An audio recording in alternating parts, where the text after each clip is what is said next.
ఉపవాస ప్రార్థనలో ఉన్నావా? భక్తిపరుడుగా ఉన్నావా? గంటల తరబడి మోకాల మీద ఉంటూ ఉన్నావా? దేవుని కోసం సువార్త కోసం ఖర్చు చేస్తున్నావా?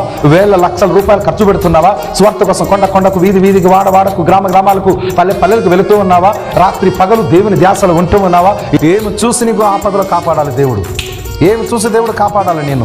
ఏం చూసి నీ కుటుంబాన్ని రక్షించాలి? ఏం చూసి కుటుంబాన్ని ఆయన ఉగ్రత నుంచి తప్పించాలి? ఆలోచించండి ఒకసారి. ఏముందని నీలో, ఏముందని దేవుడు నిన్ను కాపాడాలి? ప్రార్థన ఉందా? ఎంతసేపు ప్రార్థన చేస్తున్నావమ్మా? మోకాలు ప్రార్థన ఉందా? కన్నీటి ప్రార్థన ఉందా? ఉపవాస ప్రార్థన ఉందా? దైవ భక్తి ఉందా? పోని ప్రతినిత్యం ప్రార్థనలు గడుపుతున్నావా? గొంతు దించి అరుచుకుంటున్న ప్రార్థన ప్రార్థన ప్రార్థన, వాక్యం వాక్యం వాక్యం, ఉపవాసం ఉపవాసం, దైవభక్తి దైవభక్తి. దేవుని కోసం ఇవ్వండి, దేవుని కోసం చేయండి, దేవుని కోసం వెళ్ళండి. ఎంత అరిచినా ఒక్క అరుపులు ఎవరికి వినపడట్లేదే.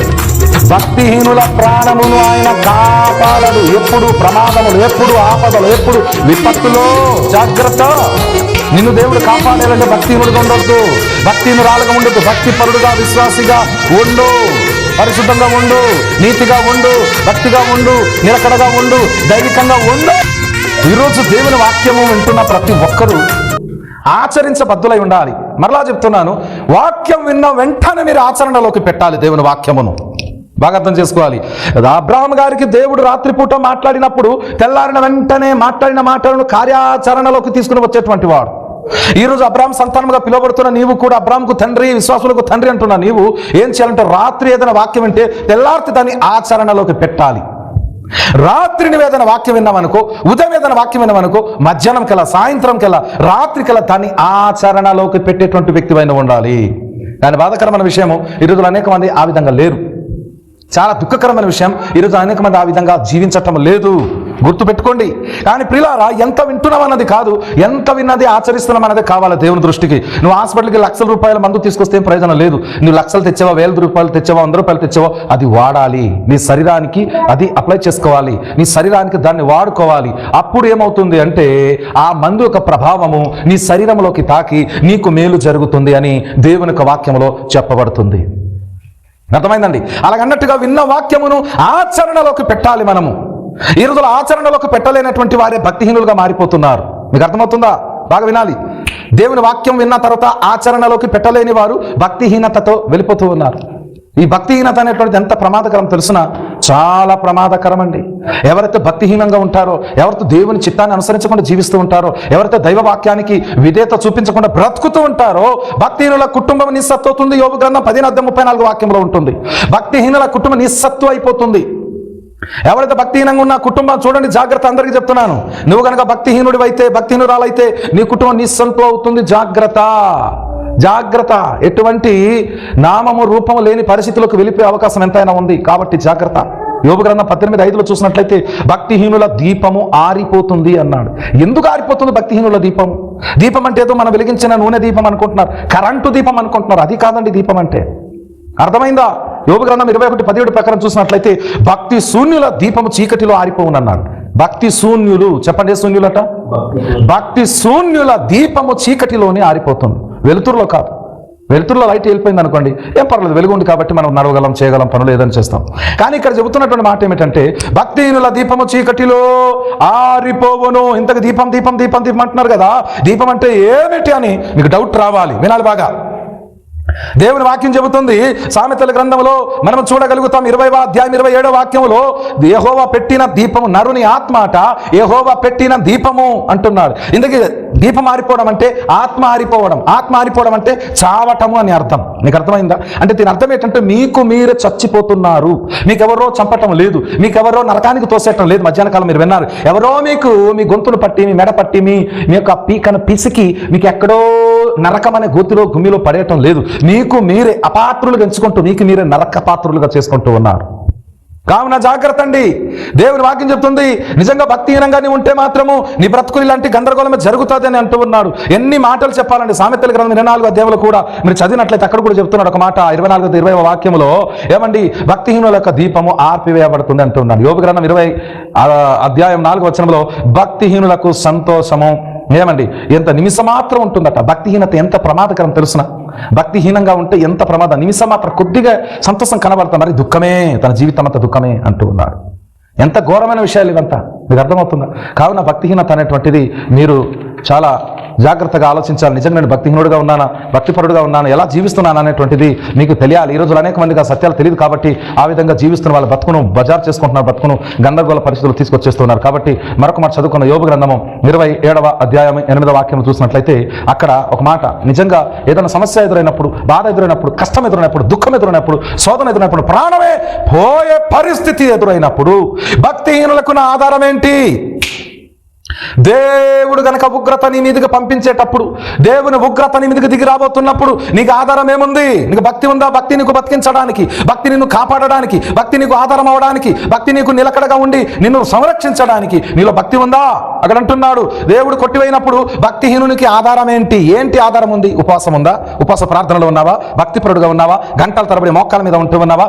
దేవుని కోసం, స్వార్థ కోసం ఖర్చు చేస్తున్నావా? వేల లక్షల రూపాయలు ఖర్చు పెడుతున్నావా? స్వార్థ కోసం కొండ కొండకు, వీధి వీధికి, వాడకు, గ్రామాలకు, పల్లెలకు వెళుతూ ఉన్నావా? రాత్రి పగలు దేవుని ధ్యాసలు ఉంటూ ఉన్నావా? ఏమి చూసి నీకు ఆపదలో కాపాడాలి దేవుడు? ఏమి చూసి దేవుడు కాపాడాలి నిన్ను? ఏమి చూసి నీ కుటుంబాన్ని రక్షించాలి? ఏమి చూసి కుటుంబాన్ని ఆయన ఉగ్రత నుంచి తప్పించాలి? ఆలోచించండి ఒకసారి. ఏముందని, నీలో ఏముందని దేవుడు నిన్ను కాపాడాలి? జిమిరి చూపుతున్నావు. ఏముందని, ఏముంది నీలో? ఏం చూసి కాపాడతాడు దేవుడు? ప్రార్థన ఉందా? ఎంతసేపు ప్రార్థన చేస్తున్నావమ్మా? మోకాలు ప్రార్థన ఉందా? కన్నీటి ప్రార్థన ఉందా? ఉపవాస ప్రార్థన ఉందా? దైవ భక్తి ఉందా? పోని ప్రతినిత్యం ప్రార్థనలు గడుపుతున్నావా? గొంతు చించి అరుచుకుంటున్నా ప్రార్థన ప్రార్థన ప్రార్థన, వాక్యం వాక్యం వాక్యం, ఉపవాసం ఉపవాసం, దైవభక్తి దైవభక్తి, దేవుని కోసం ఇవ్వండి, దేవుని కోసం చేయండి, దేవుని కోసం వెళ్ళండి. ఎంత అరిచినా ఒక్క అరుపులు ఎవరికి వినపడట్లేదే.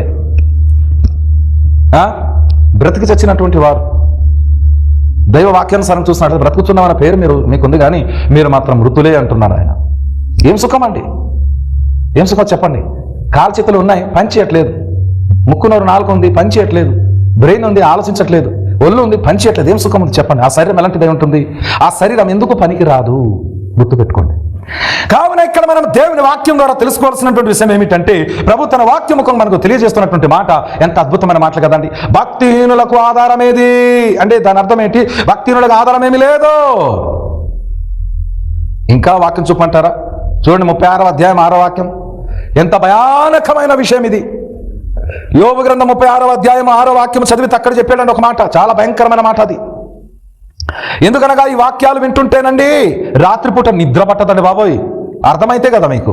భక్తిహీనులకు, దేవుని చిత్తాన్ని ఎరగని వారికి, దేవుని క్రమాన్ని ఎరగని వారికి, దేవుని కొరకు బ్రతకలేనటువంటి వారికి, దేవుని కొరకు జీవించలేనటువంటి వారికి దేవుని యొక్క వాక్యం ఎంత హెచ్చరికపూర్వకంగా మాట్లాడుతుందో అర్థం చేసుకోండి మీరు. ఏమన్నారు చదవండి ఒకసారి. చూడండి, భక్తిహీనుల ప్రాణమును. ఏం మాట అండి బాబు, ఏం మాట బాబు, ఎంత మాట ఇది. భక్తిహీనుల ప్రాణమును ఆయన కాపాడడు. ఎప్పుడు ప్రమాదములు, ఎప్పుడు ఆపదలు, ఎప్పుడు విపత్తులో. జాగ్రత్త. నిన్ను దేవుడు కాపాడాలంటే భక్తిహీనుడుగా ఉండొద్దు, భక్తిహీనురాలుగా ఉండొద్దు. భక్తిపరుడుగా, విశ్వాసిగా ఉండు, పరిశుద్ధంగా ఉండు, నీతిగా ఉండు, భక్తిగా ఉండు, నిలకడగా ఉండు, దైవికంగా ఉండు. ఇక్కడ దేవుడు చెప్తున్నటువంటి మాట, భక్తిహీనుల ప్రాణమునైనా కాపాడడం. ఈ మాటలు ఉన్నాయి కదా బైబిల్లో. ఏమండి, బైబిల్ మాటలు ఎంతనా? ఇదేమో న్యూస్ పేపర్లో రాయబడిన మాటలు కాదు చెప్పేది మీకు. దేవుని వాక్యం చెప్తుందండి, భక్తిహీనుల ప్రాణమునైనా కాపాడడు. అర్థం చేసుకోండి, అండర్లైన్ చేసుకోండి అందరూ కూడా. ఏమంటున్నాడు? భక్తిహీనుల ప్రాణమునైనా. చెప్పండి, ఏంటి భక్తిహీనుల ప్రాణాన్ని? ఏముందని కాపాడాలి? నీకు ఏముంది? మీ ఇంట్లో పెద్ద రాయి కొండ పొర్లుకోండు కొండంత స్లైడింగ్ వచ్చేస్తుంటే దేవుడు నేను కాపాడు, నీ మీదకి వచ్చే రాయి పక్కకు ఎలా పంపిస్తాడు ఆయన? చెప్పండి, ఏముంది నీలో? భక్తి ఉందా? ప్రార్థన ఉందా? భార్య భర్తలు కలిసి ప్రార్థిస్తున్నారా? కుటుంబంతో కలిసి ప్రార్థిస్తూ ఉన్నారా? ఏం చేస్తున్నారని దేవుడు కాపాడాలి మీకు? చెప్పండి. మీరు దేవుని ఉపయోగించుకొని, దేవుని వాడుకుని వదిలేస్తున్నారే తప్ప దేవుని కొరకు ఉపయోగపడుతున్నారా మీరు? అసలు నీ ద్వారా ఏదైనా దేవునికి మేలు ఒరిగిందా? దేవుని సేవ ఏమైనా జరిగిందా? ఆలోచించు ఒకసారి. ఏం జరుగుతుంది నీ వల్ల ఏం జరుగుతుంది? ఆలోచించండి. భక్తిహీనత ఏమండి ఎంత ఘోరమైనటువంటి పని చేస్తుంది. కాబట్టి భక్తిహీనుల మీద రోమపత్రిక చదవండి, మీకు అర్థమవుతుంది. ఈ భక్తిహీనత వల్ల ఎటు చూసినా నీకు నష్టమే. ఉగ్రత ఎవరి మీదకి వస్తుంది అంటే భక్తిహీనుల మీదికే. జాగ్రత్త అండి. ఎవరైతే భక్తిహీనంగా ఉన్నారో, ఎవరైతే దేవుని వాక్యానుసారంగా జీవించలేకుండా బతుకుతున్నారో, ఎవరైతే దేవుని సన్నిధికి దూరంగా ఉంటూ ఉన్నారో, ఎవరైతే లోకాసల మీద మునిగిపోతూ ఉంటూ ఉన్నారో, వారి కొరకు హెచ్చరికతో చెప్పినటువంటి మాటలు ఇవి. ఎంత భయానకమైన మాటలు అండి బాబు, మీకు అర్థం కావట్లేదు. ఏమండి, చూడండి ఒకసారి 2వ అధ్యాయం 4వ వాక్యం రోమపత్రిక. ఎంత అద్భుతమైన విషయాలు ఇవి. దేవుడు ఏం చెప్తున్నాడు చూడండి ఒకసారి. ఈ మాటలు అర్థం చేసుకుని రోమపత్రిక 2వ అధ్యాయం 4వ వాక్యం చదివితే అక్కడ లేదా దేవుని అనుగ్రహం మారు మనసు పొందుటకు నిన్ను ప్రేరేపించుచున్నదని ఎరుగ కాగక్కడ. ఏమన్నాడు? దేవుని ఏటట దేవుని అనుగ్రహం అంటే దేవుని కృప. మారు మనసు పొందు అని నిన్ను ప్రేరేపిస్తూనే ఉంది. ప్రతి వారం 2-3 వర్తమానాలు వింటున్నా మీకు ప్రేరేపిస్తున్నాడు. మారు, నువ్వు ఒకడికి చెప్పడం కాదు, ముందు నువ్వు మారు. కొంచెం నాటలేస్తుంది, ప్రార్థన చెయ్యి, ఉపవాసం చెయ్యి. నువ్వు చేస్తున్నావా? చెప్పండి. నువ్వు పాటలు పాడు, నువ్వు ఆరాధన చెయ్యి, నువ్వు బైబిల్ చదువు. నువ్వు చేస్తున్నావా? ఇంతకీ చేస్తున్నావా? దేనికి వస్తున్నావు చర్చికి? దేవుని సన్నిధిలో ఎందుకు వస్తున్నావు? దేవునికి దేవునికి కామప్ చేసేదానికి, దేవునికి ఏమైనా మీరు ఏమంటారు దాన్ని కాంప్రమైజింగ్ చేసేయడానికి, కొద్దిగా కనబడితే చాలా దేవుడు ఒప్పేసుకుంటాడు అనుకోవడానికి లేదు. జాగ్రత్త. ఎంత భయానకమైన మాటలు ఇవి. దేవుని అనుగ్రహం అట, నీకు మారు మనసు పొందు, మార్పు చెందు. నువ్వు మార్పు లేకుండా నువ్వు వచ్చేస్తూ ఉన్నావు. పెద్ద బిల్డప్ వేసి మోకాలు వేసేసి దర్జగా ప్రార్థన చేసేస్తున్నావు, పాట పాడిస్తున్నావేమో, ఆరాధన చేసేస్తున్నావేమో, అందరి ముందు కనబడుతున్నావేమో, అందరి ముందు వచ్చి కానుకలు ఇచ్చేస్తున్నావేమో, అందరి ముందు వచ్చి దశమాగలు ఇచ్చేస్తున్నావేమో, నేనే దేవుని కోసం ఏదో చేస్తున్నా అనుకుంటున్నావేమో. కానీ ఇక్కడ దేవుడు అంటున్నటువంటి మాట ఏమిటంటే, నీకు ఇంకా మారు మనసు లేదు అంటున్నాను. దేవుని అనుగ్రహం అట్ట నీకు మారు మనసు పొందు అంటుంది. మారు మనసు పొందినవాడు ఎంత తగ్గింపుతో ఉంటాడు, మారు మనసు పొందినవారు ఎంత విధేయతతో ఉంటారు, నమ్రత కలిగి ఉంటారు, విధేయత కలిగి ఉంటారు, వినయ భావంతో ఉంటారు, ఎంత తగ్గింపు స్వభావంతో ఉంటారు. ఎదురాడి దూషించిన, తిట్టినా, కొట్టినా ఎదురు జవాబు ఇవ్వక దేవుడు నిన్ను దీవించుగాక, గాడ్ బ్లెస్ యు అని చెప్పేసి వెళ్ళిపోయే రకంగా ఉంటారు. కానీ ఈ రోజులో అనేక మంది జీవితాలు చూసిన మార్పు లేదండి, మారు మనసు లేదండి, మార్పు చెందని హృదయాలు. ఎన్ని వాక్యాలు విన్నా మారరో, అంతే. మసిబొగ్గు లాంటి వాళ్ళు, మసిబొగ్గును ఎంత మన ఉతికిన చివరికి అరిగిపోతుంది తప్ప అది తెల్లగా మారదు. గులకరా లాంటి వాళ్ళు, గులక రాతిని ఎంత మన ప్రెషర్ కుక్కర్ మీద పెట్టి ఎంత ఉడికించిన ఉడకతుంది. మూర్ఖులు, కఠినులు, మార్పు చెందరు, మార్పు పొందనొల్లరు. బైబిల్ చెప్తుంది చూడండి, రోమపత్రిక 2:4 వాక్యంలో మీరు చూసినట్లయితే, ఆ 2వ భాగంలో ఏమన్నాడు? ఎంత అద్భుతమైన మాటలు ఇవి. ఏమంటున్నాడు అక్కడ? ఎంత ఆలోచింపదగ్గ మాటలు ఇవి. చూడండి ఇక్కడ 2వ లైన్లోనే అక్కడ ఏమన్నాడని, మారు మనసు పొందుటకు నిన్ను ప్రేరేపించుదన ఎరుగక ఆయన అనుగ్రహ ఐశ్వర్యమును, సహనమును, దీర్ఘశాంతమును తృణీకరిస్తున్న దేవుడు సహిస్తూనే ఉన్నాడు కదా. మార్పు లేకుండా, మారు మనసు పొందకుండా, భక్తి లేకుండా, భక్తిహీనుడుగా తిరుగుతున్నా కూడా దేవుడు సహిస్తూనే ఉన్నా. నిన్ను చూసి చూడలేనట్టుగా ఉన్నాడు. ఏదో రోజు మాత్రం ఉంటుంది, మామూలుగా ఉండదు. మీరు అనుకోండి ఏం చేస్తాడులే దేవుడు. చాలా మంది చూస్తుంటాం కానీ ఆస్కర్ చూసిన చూడనట్టుగా ఉన్నారులేండి, ఏమనట్లేదు కదా, అలాగే సాగుదాం అనుకుంటున్నారేమో. ఏదో ఒక రోజు ఉంటుంది, మామూలుగా ఉండదు, మన చాలా గట్టిగా ఉంటుంది. అర్థమైందా? కావున ఇక్కడ దేవుని వాక్యం చెప్తుంది, మారు మనసు పొందాలి, ఉగ్రతకు తప్పించబడాలి అంటే, ఉగ్రత నుంచి తప్పించబడాలి అంటే నీవు మారు మనసు పొందాలి. చూడండి కిందికి అన్నాడు 5వ వాక్యం, నీ కాఠిన్యమును మార్పు పొందని నీ హృదయమును అనుసరించి అన్నాడు. ఉగ్రత దినమందు అనగా దేవుని న్యాయమైన తీర్పు బయలుపరచబడు దినమందు నీకు నీవే ఉగ్రతను సమకూర్చుకొనుచున్నావు. కూడబెట్టుకున్న ఉగ్రత నీ మీదకి రావడానికి మార్పు పొందని హృదయాన్ని బట్టి అక్కడ అన్నాడు. మార్పు పొందారు. కఠినమైన మనస్సు అట. ఏమండి, ఏ మాట వినరు, విన్నా కూడా పట్టించుకోరు, విన్నా కనీసం చేసుకోరండి. అలాంటి వారి మీద ఏం చేస్తుందట? ఉగ్రత నీకు తెచ్చేసుకుంటున్నావట, ప్రమాదం నీ మీదకి. అది ఎలా ఉందంటే, రాయి విసిరేసి పైకి తల నొడ్డినట్టు. మీకు అర్థమని చెప్పింది. రాయి పైకి విసిరి తల నొడ్డితే ఎవరి తల పగులుద్ది? చెప్పండి. చెప్పాలా? నిప్పు బాగా మంట పెట్టి దానిలో దూకితే ఎవరు కాలుతారు కదా? అవునా కదా? సుత్తి తీసి నెత్తి మీద కొట్టుకున్నావు, ఎవరి తల పగులుద్ది? నీదా పొరుగువాడుదా? ఇది అలాగే ఉంది మాట. ఉగ్రత దినమందు నీకు నీవు ప్రమాదాన్ని ఏం చేసుకుంటున్నావు? కూడబెట్టుకుంటున్నావు, కూర్చుకుంటున్నావు. జాగ్రత్త అంటున్నాడు దేవుడు. భక్తిహీనతతో ఉన్నావా? ప్రమాద పంచుల్లో ఉన్నట్టే నువ్వు. నీకు లాస్ట్ డెడ్ లైన్ గీస్తాడు దేవుడు. భక్తిహీనులు ఏమవుతారని చూసాం కదండి. భక్తిహీనుల దీపం మారిపోతుంది, భక్తిహీనుల కుటుంబం ఇస్సత్తు అవుతుంది, భక్తిహీనులకు దూరస్తుడు, భక్తిహీనుల దీపం చీకట్లో ఆరిపోతుంది, భక్తిహీనులకు ఏ మేలు జరగదు అని ఎన్నో మాటలు పదే దేవుడు చెబుతూనే ఉన్నాడు. ఇన్ని మాటలు విని కూడా భక్తిలో అనేక మంది సాగటం లేదు, భక్తిహీనులుగా మారిపోతున్నారు. కావున ఈరోజు ఈ మాటలు విన్న తర్వాత అయినా నీలో మార్పు రావాలి. ఇన్ని మాటలు విన్న తర్వాత అయినా నీలో గొప్ప నూతనమైన మార్పు జరగాలి. ఇక్కడ దేవుడు చెబుతున్నటువంటి మాటలు. 7వ వాక్యం చదవండి. 6వ వాక్యం నుంచి ఏమన్నాడు? ఆయన ప్రతి వానికి వాని క్రియల చొప్పున ప్రతిఫలం ఇచ్చును. తర్వాత అన్నాడు, సత్క్రియను ఓపిక చేయుచు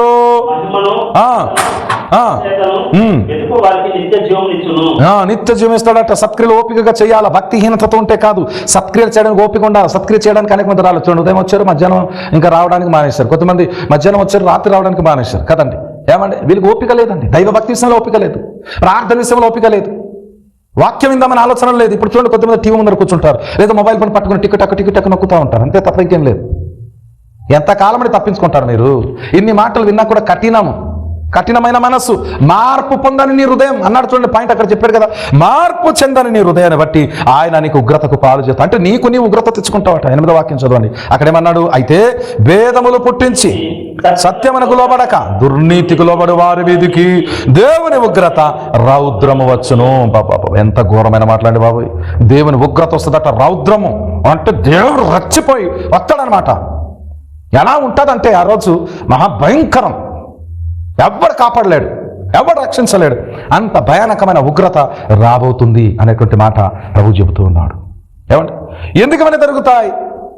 అసలు ఎందుకు జరగాలి ఇవంతా అంటే ప్రసంగి గ్రంథంలో మనం చూస్తాం 8వ అధ్యాయం 13వ వాక్యంలో చూస్తే, భక్తిహీనులు దేవునికి భయపడరు. ఎవరు? ఎవరమ్మా? ఎవరు? ఎవరికి భయపడరు? పాము అంటే భయం. నాకు పాము ఉంది ఓ అంటారు. పులి వచ్చిందట, ఒరే పులి వచ్చిందట, ఎలుగుబంటి ఆడెలుగుబంటి వచ్చిందిరా అంటారు. దొంగలు గుండెకాలు తీసేస్తున్నారు, కలుగుళ్ళు పీకెత్తున్నారు, కిడ్నీలు తీసేస్తున్నారు. భయం. దేవునికి భయపడుతున్నారు. మత్తయి సువార్త మనం చదువుతాము, శరీరమును ఆత్మను రెండింటిని చంపువానికి మరి ఎక్కువగా భయపడండి అన్నారు. మనం దానికి భయపడం. ఈగకి భయం, దోమకి భయం, పుట్టకి భయం, పాముకి భయం, తేలుకి భయం, దొంగకి భయం, పులికి భయం, ఎలుగుబంటికి భయం. ఏమండి రకరకాలైన పరిస్థితులు, తుఫాను వస్తే భయం, గాలి వీస్తే భయం. ఇలా చెప్పుకుంటూ పోతే ప్రతి దానికి భయపడుతున్నావు. నీవు దేవునికి భయపడవా? పెద్ద గాలి వీచినప్పుడు భయపడతారు, ఇంటికి వెళ్ళిపోతుంటారు. గడగడగడగడమని మెరుపులు మెరుస్తూ భయపడిపోతుంటావే. దేవునికి భయపడవా? చెప్పండి. భక్తిహీనులు దేవునికి భయపడరు గనుక ఏమన్నాడండి? భక్తిహీనులు చాలా, అంతే చాలు. వారికి క్షేమం లేదండి, అంతే. భక్తిహీనంగా ఉన్నవాడికి ఎట్టి పరిస్థితిలో క్షేమం ఉండదు. మీరు అనుకోవచ్చు భక్తి చేయకపోయినా క్షేమంగా ఉన్నారు. లేదండి, టెంపరీ అది. రాబోయే రోజుల్లో చూడండి వాళ్ళ పరిస్థితి ఎంత ఘోరంగా మారిపోతుంది, మీరు కల్లారా చూస్తారు మీరు. కాబట్టి భక్తిహీనులకు క్షేమం కలగదు. భక్తిహీనులు దేవుని భయపడరు. కాబట్టి దేవుని భయపడిన వారు దాచపడతారండి, దేవుని చేతుల్లోంచి దాచపడతారు. ఉగ్రత కాలముందు దాచబడతారు. కానీ బైబిల్ ఏమంటుంది?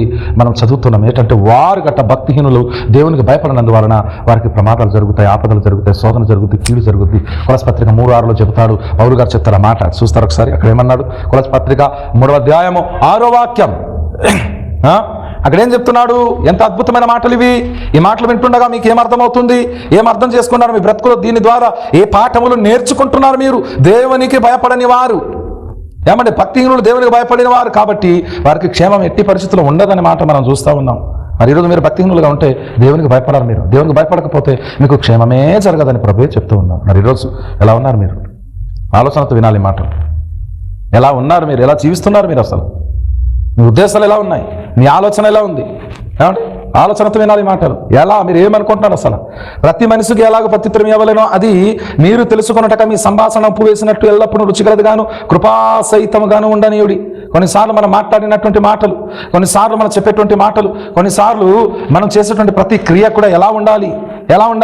కొద్దిమంది మాట్లాడతారండి, వారి మాటలు గరుకుగా ఉంటుంది, వారి మాటలు బాధ కలిగిస్తుంటుంది, వారి మాటలు అనేక మంది ఏమవుతారండి? గాయపరచబడుతుంటారు. అలా కాదు, కానీ వాక్యానుసారంగా నువ్వు మాట్లాడాలి.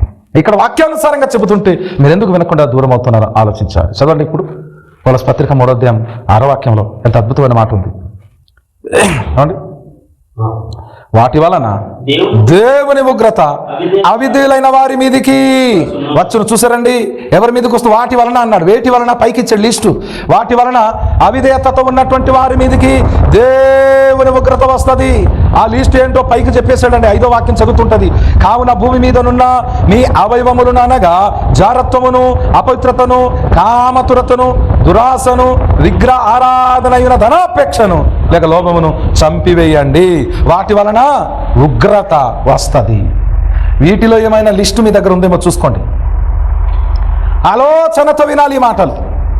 ఏమండి? జారత్వం ఉందేమో. జారత్వం పెళ్లి కాకుండా శారీరక సంబంధం, దాన్ని జారత్వం అంటారు. ఫార్నికేషన్ అంటారు దాన్ని ఇంగ్లీష్లో. ఇంకేమన్నాడు? అపవిత్రత, పరిశుద్ధ కార్యక్రమాలు ఉండవు. ఎప్పుడు తాగుబోతులతోనే, ఎప్పుడు తిరుగుబోతులతోనే, ఎప్పుడు అపవిత్రమైన కార్యక్రమాలు చేసుకుంటూనే ఉంటారు కొద్దిమంది. ఎంత చెప్పినా వినే రకంగా ఉండరు వాళ్ళు. ఇంకేమన్నాడు తర్వాత? కామతురాత, కామం, శారీరక వాంఛ. ఎవరెవరితో పోతున్నారో తెలియదు, శారీరక వాంఛ. ఎవరెవరితో కలిసిపోతున్నారు, ఎవరితో కలయికతో తిరుగుతున్నారో తెలియదు, శారీరక వాంఛ, కామతురాత. ఏమండి? దురాశ. ఉన్నది సరిపోదు, ఇంకా కావాలి, ఇంకా కావాలి, ఇంకా కావాలి, ఇంకా కావాలి. ఉన్నదంతా సరిపెట్టుకోలేరు. లేని దాన్ని ఆశించి ప్రాణాన్ని పోగొట్టుకునే పరిస్థితులకు ఎదురవుతుంది. విగ్రహారాధన అనే ధనాపేక్ష అన్నాడు. ధనాపేక్ష విగ్రహాలతో సమానమని అంటున్నాడు. కాబట్టి ధనాపేక్ష కలిగినటువంటి వారు అవసరం ఉండాలి, అపేక్ష ఉండకూడదు. కావున ఇవన్నీ కూడా వీటి వలన ఉగ్రత వస్తుంది అన్నాడు. ఉగ్రత ఎవరి మీదకి వస్తుంది అంటే ఇదిగునండి వీళ్ళ మీదకి. మొదటి తెస్సలోనికై 2:16 చూస్తే దేవునికి ఇష్టం కాని వారిపైన దేవుని ఉగ్రత తుదమట్టుకు దిగి వస్తుంది అంటూ ఉన్నాడు. దేవునికి ఇష్టం ఉండదట ఎవరికి? ఇలాంటి వాళ్ళకేనండి. చూడండి ఎంత దూరం అండి దేవుని సన్నిధికి రావడానికి. ఎంత దూరం? కిలోమీటర్ దూరం ఉంటుందా? 5-10 కిలోమీటర్ ఉంటుందా? బస్సుకి రావాలా? ట్రైన్ దిగి రావాలా? చెప్పండి. బైక్లో రావాలా? సైకిల్లో రావాలనా? ఓడలో రావాలనా? దేంతో రావాలి మీరు? దేంతో రావాలి? దేంతో రావాలి? ఎంత దూరం? మరి ఇలాంటి వాళ్ళు దేవునికి ఇష్టలుగా ఉంటారా? ఉగ్రతలో తప్పించబడతారా? ప్రమాదంలో తప్పించబడతారా? ఆలోచించండి ఒకసారి. ఎత్తబాటుకు వెళ్తారా? ఆలోచించండి ఒకసారి. ఎలా కాపాడాలి? ఎందుకు కాపాడాలి దేవుడు? ఎందుకు కాపాడాలి దేవుడు? 2 వాక్యాలు చదివి ముగిద్దాం. చూడండి ఏమన్నాడు. మత్తయి సువార్త 3వ అధ్యాయం 7వ వాక్యంలో అక్కడ అన్నాడు, ఆయన దగ్గరకు వచ్చి బాప్తిసం పొందేసి ఓహో మేము పరలోకాన్ని ఛాన్స్ కొట్టేదామన్నట్టు ఆలోచనతో వచ్చినటువంటి వారితో యేసుక్రీస్తు ప్రభువు చెబుతున్నారు అనమాట. అక్కడ వచ్చిన వారికి మంచి మాటలు చెప్తారేమో అనుకున్నారేమో వాళ్ళు. ఓహో ఈ పని చేసేస్తే మాకు పరలోకంలో సీటు దొరికేస్తుంది, పరలోకంలో మేము పరలోక పౌరత్వాన్ని పొందేసుకుంటాం అనుకున్నారు వాళ్ళు. కానీ అక్కడ జరిగింది వేరు. ఏం జరిగింది చూడండి. అతడు పరిసయ్యులలోను సద్దూకైలలోను అనేకులు బాప్తిసం పొందా వచ్చుట చూచి ఏమన్నాడని అక్కడ? అదేటండి అలాగా బాప్తిసం పొందడానికి వచ్చిన వాళ్ళకి అలా అంటే మరి ఎవరైనా బాప్తిసం తీసుకుంటారా అనుకోవచ్చు నువ్వు నేను కదా. కానీ అక్కడ జరిగింది ఏంటంటే సర్ప సంతానమా రాబో ఉగ్రతను తప్పించుకొనుటకు నీకు బుద్ధి చెప్పిన వాడు ఎవడు చెప్తాడా? రాబోయే ప్రమాదం తప్పించడానికి కలెక్టర్ చెప్తాడా? ఎమ్మెల్యే చెప్తాడా? చెప్పండి. ముఖ్యమంత్రి చెప్తాడా? ప్రధానమంత్రి చెప్తాడా? రాష్ట్రపతి చెప్తాడా? గవర్నర్ చెప్తాడా? ఎవరు చెప్తారు? శాస్త్రవేత్తలు చెప్తారా? సామాన్యులు చెప్తారా? అధికారులు చెప్తారా? పోలీసు వారు చెప్తారా? ఎవరు చెప్తారు?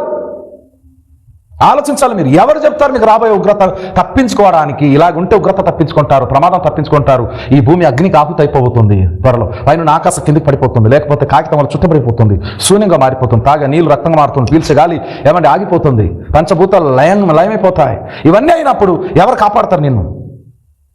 ఎవరు కాపాడతారు? ఈ వాక్యంతో ఏం నేర్చుకుంటున్నారు మీరు? ఏమంటే సర్ప సంతానమా రాబోయే ఉగ్రతను ఏమన్నాడు? తప్పించగలవాడు ఎవడు తప్పిస్తాడయ్యా నీకు రాబోయే ఉగ్రత, రాబోయే ప్రమాదం, రాబోయే విపత్తు, రాబోయే శోధన, రాబోయే కీడు? ఎవరు తప్పించగలరు నీకు? ఎవరి ద్వారా తప్పించబడతావు నువ్వు? సర్ప సంతానమా రాబోయే ఉగ్రతను తప్పించుకొనుటకు నీకు బుద్ధి చెప్పిన వాడు ఎవడు బుద్ధి చెప్తాడా మీకు? తప్పించుకునే బుద్ధి. ఆపద చూసి దాక్కోవాలి. సామెతల గ్రంథం 27:12 మనం చదువుతాం. గతంలో చాలాసార్లు విన్నాం ఆ మాట. ఏంటంటే బుద్ధిమంతుడు ఆపదను చూసి దాగుకొనును అన్నాడు. బుద్ధిమంతుడు ఎవరు? మీరు బుద్ధిమంతులుగా ఉండాలి, విద్యావంతులుగా ఉన్నా లేకపోయినా పర్వాలేదు. మీరు కాలేజీకి వెళ్ళి, హై స్కూల్కి వెళ్ళి చదువుకున్నా చదువు లేకపోయినా భక్తి పరులుగా ఉండాలి, భక్తిహీనులుగా ఉండవద్దు. భక్తిగా ఉంటేనే బుద్ధిమంతులుగా ఉన్నట్టు లెక్క. బుద్ధిమంతుడు దాక్కుంటాడట ఆపద కాలంలో. ఎక్కడ దాక్కుంటాడు? కీర్తనలు 32:7 చదువుతాం. యెహోవా నా దాగు చోటు నీవే అంటాడు. ఒక భక్తునికి దాగుకునే చోటు దేవుడే. ఎవరండి? చెప్పండి. ఎవరు? దేవుడే. దేవుని వాక్యంలో చాలా స్పష్టంగా చెబుతున్నాడు. కీర్తనలు 27:5 కూడా అంటాడు, తన పర్ణశాలలో నన్ను దాచిపెడతాడు. ఎప్పుడు? ఆపద కాలంలో. చెప్పండి ఎక్కడండి? ఆపద కాలంలో. చెప్పండి ఏ కాలంలో? ఆపద కాలంలో. మరి ఈ రోజున నీ జీవితంలో ఆపదలు ఎదురైనప్పుడు, శోధన ఎదురైనప్పుడు, విపత్తు ఎదురైనప్పుడు ఎవరు కాపాడతారు నిన్ను? ఎవరు కాపాడతారు? చెప్పండి. ఎవరు కాపాడగలరు నిన్ను? వాక్యంలో చెబుతున్నాడు. సామెతల గ్రంథంలో చాలాసార్లు మనం చదివిన ఆ మాట మరొకసారి మీకు చూపిస్తాను చూడండి. 18:10 వాక్యం చదివితే, యెహోవా నామము బలమైన దుర్గము, నీతిమంతుడు అందులోకి పరిగెత్తి సురక్షితముగా ఉండును. దేవునికి స్తోత్రం. నీతిగా ఉన్నటువంటి పరిగెత్తుకుని దాక్కుంటాడట అక్కడ. నీ దాగు చోటు దేవుడే. Praise the Lord. ఎవరు? దేవుడు. ఎప్పుడు? ఉగ్రత కాలంలో. నీలో భక్తి ఉంటే కదా, నీలో విశ్వాసం ఉంటే కదా, నీలో యథార్థత ఉంటే కదా దేవుడు నిన్ను కాపాడగలుగుతాడు. నీలో యథార్థత లేదు, నీలో భక్తి లేదు, నీలో విశ్వాసం లేదు, భక్తిహీనుడు అయిపోయాం. ఒక పూట వస్తే 14 పూటలు రావు, వారానికి ఒక పూట కనబడి మిగతా పూటలు అన్ని మానేస్తావు. నీకు ఎట్లా దేవుడు కాపాడతాడు? నీ మీద ఉగ్రత రాకపోతే ఇంకెవరి మీద వస్తుంది చెప్పండి? ఎవరి మీదకి వస్తుంది చెప్పండి? ఆలోచించాలి. లూకా సువార్త 3:7 కూడా అదే మాట అన్నాడు. ఉగ్రతను తప్పించుకొనుటకు మీకు బుద్ధి చెప్పిన వాడు ఎవడో అంటున్నాడు అక్కడ కూడా. మత్తయి 5వ అధ్యాయం 9వ వాక్యం చదివితే ఏమండి, ఆయన ఉగ్రత పాలగుటకు కాదు కానీ ఉగ్రత నుంచి తప్పించబడడానికి మీరు ఏర్పాటు చేయబడ్డారట. మీరు ఎన్నిక చేయబడ్డారు తప్ప నశించడానికి కాదు, నాశనం అయిపోవడానికి కాదు, అగ్నికి ఆహుతి అయిపోవడానికి కాదు, అగ్నిగుండంలో పడిపోవడానికి కాదు. యేసుప్రభు నమ్మింది మీరు. అర్థమైందా? యేసుక్రీస్తు నమ్మింది ఎందుకంటే పరలోకానికి వెళ్ళడానికి, నిత్య జీవనం పొందడానికి. దాన్ని పోగొట్టుకోవద్దు. మధ్యాహ్న కాలం విన్నారు కదా మీరు, పోగొట్టుకోవద్దు, అపాత్రులుగా ఉండొద్దు. అపాత్రులు ఎవరు అవుతారు? ఇలాంటి వాళ్ళు. భక్తిని చూడండి, ఉదయం ఎంతమంది వచ్చారు, ఇప్పుడు ఎంతమంది వచ్చారు ఆలోచించాలి మీరు. వీళ్ళకి గ్యారంటీ ఏమైనా ఉందా చెప్పండి? అవకాశం ఉన్నప్పుడు ఇప్పుడు వర్షం పడుతుందా, గాలి వీస్తుందా, తుఫాను వచ్చిందా, వరద వచ్చిందా, భూకంపాలు వస్తున్నాయి? ఏమి లేదు కదా. చక్కగా ప్రభు సన్నిధిలోకి వచ్చి వాక్యాన్ని ఉన్నట్టుగా బోధ చేసినప్పుడు ఉన్నట్టుగా వినడానికి ఏమి నొప్పి? ఆలోచించాలి మీరు ఎలా ఉగ్రత తప్పించబడతారు? మీరు భక్తిహీనులు అయినటువంటి వారు ఎంత భయానకమైన పరిస్థితులకు వెళ్ళిపోతారని సామెతల గ్రంథంలో పదే చెబుతున్నాడు. భక్తిహీనులైనటువంటి వారికి ఎంత ఘోరమైనటువంటి సమస్యలు ఎదురవుతాయని ప్రభు చెబుతూనే ఉన్నాడు. కానీ మనలో అనేక మంది ఆ యొక్క మాటలు వినరు. దేవుని వాక్యం ఎంత స్పష్టంగా చెప్తుందో తెలుసునా? అసలు దేవుడు ఎందుకు ఆ విధంగా చెప్పారు? సామెతల గ్రంథం 45:7లో ఎక్కడ కీర్తన గ్రంథం 45:7లో చెబుతాడు, నీతిని ప్రేమించి భక్తిహీనతను ద్వేషించుతున్నాడట. దేవుడు నీతిని ప్రేమిస్తున్నాడు, భక్తిహీనులను ద్వేషిస్తూనే ఉన్నాడు. సామెతల గ్రంథం 11:5లో భక్తిహీనుడు భక్తిహీనత చేతనే పడిపోతాడు. దేని చేత పడిపోతాడండి? భక్తిహీనత చేతనే పడిపోతారంతే. లేవలేరు వాళ్ళు, ఎవరు లేపలేరు వాళ్ళు. సామెతల 12:3లో చెప్తాడు, ఏమంటాడంటే భక్తిహీనత చేత ఎవరు స్థిరపరచబడరు. భక్తిహీనం ఉన్నటువంటి వారు ఆశీర్వదించబడలేరు. ఒకవేళ వాళ్ళు పైకి వచ్చానని అనుకుంటారేమో కానీ అది పైకి వచ్చినట్టు అస్సలు కాదు. ఇది గుర్తుపెట్టుకోండి ప్రియులారా. 13వ వాక్యం చూస్తే భక్తిహీనత పాపులను చెరిపివేస్తుందట. మనుషులను చెరిపేస్తుంది భక్తిహీనత. కాబట్టి గుర్తుపెట్టుకోండి, భక్తిహీనంగా ఉండొద్దు. భక్తిపరులుగా ఉండండి, విశ్వాసంతో ఉండండి, దైవికంగా ఉండండి, దేవుని మాటల్లో పడండి, దేవుని చిత్తానికి విధేయత చూపించండి. ఏ పూట కాపూట, ఏ పూట మీరు ఎప్పుడు కూడా ఆబ్సెంట్ అనేది వద్దు. ప్రార్థనకి ఆబ్సెంట్ అవ్వద్దు. ప్రతిదినం 7 గంటల ప్రార్థన సమయము ఖచ్చితంగా ప్రార్థనలో గడపాలి. ఖచ్చితంగా ప్రార్థనలో గడపాలి. అలా గడుపుతున్నావు మరి నువ్వు? ఎలా ఉంది నీ జీవితం? ఎలా ఉంది నీ బ్రతుకు? ఎలా ఉంది నీ ఆలోచన? ఎలా జీవిస్తున్నాను? అసలు దైవికంగా ఉన్నావా? ఆలోచించి చూడు. భక్తిహీనుల మీదకి దేవుని ఉగ్రత రాబోతుందట. ఉగ్రత ఎవరు తప్పించబడతారు? ఉగ్రత ఎవరి మీదకి వస్తుంది అంటే ఉగ్రత తప్పించబడేటువంటి వాళ్ళు భక్తులు, నీతిమంతులు, యథార్థపరులు. కానీ భక్తిహీనుల మీదకే ఉగ్రత వస్తుంది, నాశనం జరుగుతుంది, ఎన్నో నష్టాలు ఉన్నాయి. కాబట్టి భక్తిహీనంగా ఉండి దేవునికి దూరంగా ఉండొద్దు, ఉగ్రత పాలవద్దు. కాబట్టి వాక్యానుసారంగా జీవిస్తే మీ బ్రతుకులో గొప్ప ధన్యత మీరు పొందుకోగలరు. లేని ఎడల ఇన్ని వాక్యాలు విని విని విని విని విని నరకానికి పోతే మీకంటే దౌర్భాగ్యులు ప్రపంచంలో ఎవరు ఉండరు. అర్థం చేసుకోండి. ఇన్ని మాటలు వింటున్నారు, ఎంత కంట్రోల్ అవ్వాలి మీరు, ఎంత కంట్రోల్ అవ్వాలి. కానీ కంట్రోల్ అవ్వట్లేదంటే ఏమో నువ్వు దేనికి నియమించబడ్డావో నా నోటితో చెప్పలేను.